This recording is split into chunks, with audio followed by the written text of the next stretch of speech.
pint. Nice summery evening, warm.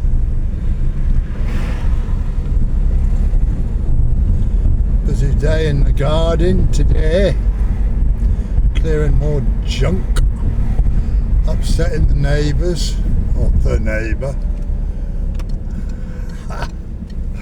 I love it. I'll tell you what, there's some crazy bastards about.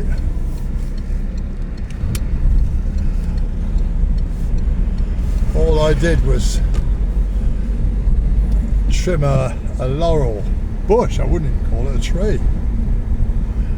And I was called a big CUNT by, believe it or not, a teacher who lives next door to me. And she's out there with one of the other more honest neighbours today, putting a 6-inch, you know those little border fences, 6 inches high, 8 inches maybe. It's like she's building a wall around her fort. Pathetic. I think she's going through the change. She's that age. Bit of a nutcase. I'd love to mention her name though, or some of her colleagues might hear about her antics. It's the old geriatric over the road that makes me laugh. He kisses her ass on every occasion. I'm surprised his wife doesn't kick off. It's all a bit of a strange crowd. All because I trimmed one of my bushes. The stupid part about it is it's a laurel and you can cut it right back to the trunk. And already it's starting to, I mean the ones I did about 2 weeks ago are already reshooting. They're just a more manageable size. I've taken the whole bush down to about 18 inches to even a foot high, and there's new growth on it already, so it's not like next year it will be a good yard, metre high, whatever I expect, and it looks really good. There are some very sick people in England.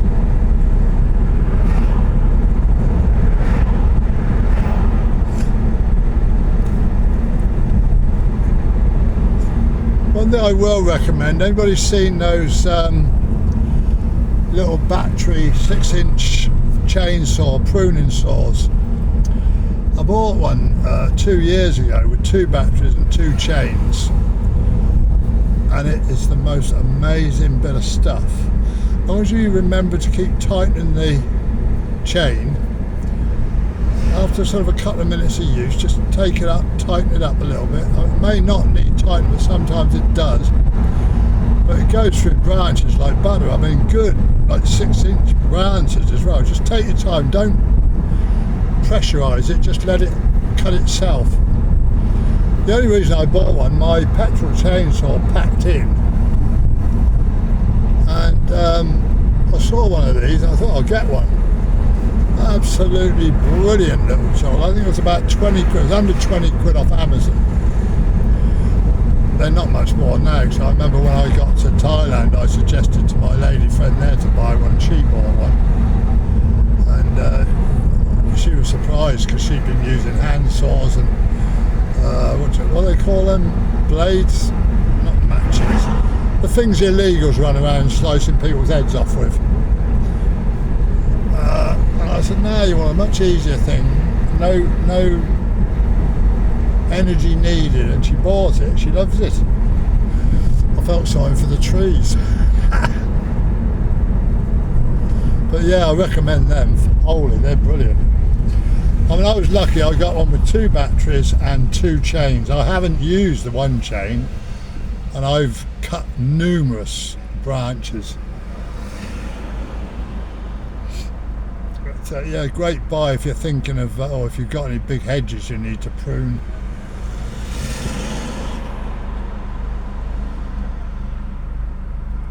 But yeah, there's that. Neighbours are nutcases around where I live. What can you do? Then you got to put up with the idiots, haven't you?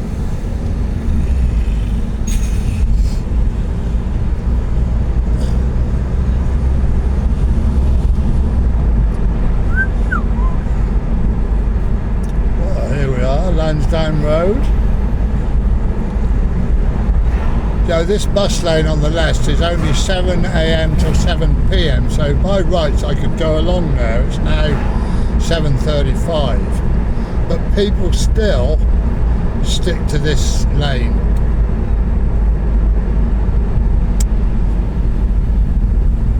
The problem? They never read the road signs. I remember when I was learning to drive coaches and buses, one of the favourite tricks of the guy teaching us was to take us down a lane with a warning which wasn't clearly visible, about a low bridge about a mile further down. He caught me. Oh dear, he said, what are we going to do? He said, that bridge is too low. And I said, yeah, I was just going to say that. Why did you tell me to come down here? He said, because if the examiner had done it, you'd have failed. He said, because you didn't read the road sign. I said, I didn't even see it. So it took me about 40 minutes to reverse back. I stopped for that many cars. They were giving me the evil eye. So ever since then, I've learned to read every road sign, not just the red and white ones, all of them. Because the signs on the bus lane are blue and white. 7 a.m. to 7 p.m. only. So and the other 12 hours you can use it. So remember, folks, read the road signs.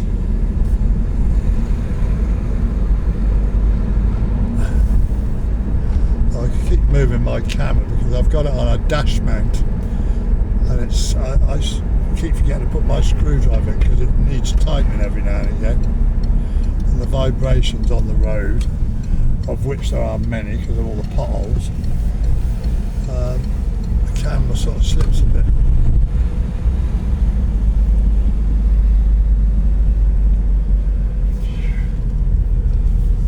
Find somewhere to park, hopefully. Might be lucky, might not. Oh, I can see a couple of spaces, I think.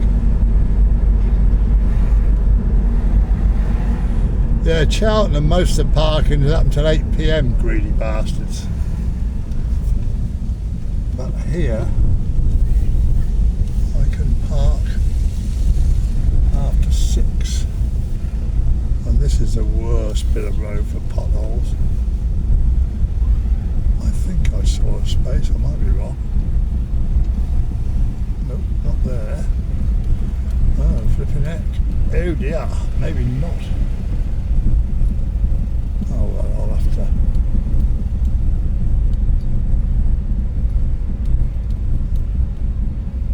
I can't park there because they're disabled spots. No, no space tonight.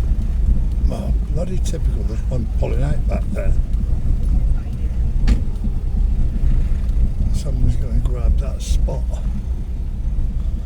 Oh well. Not a chance.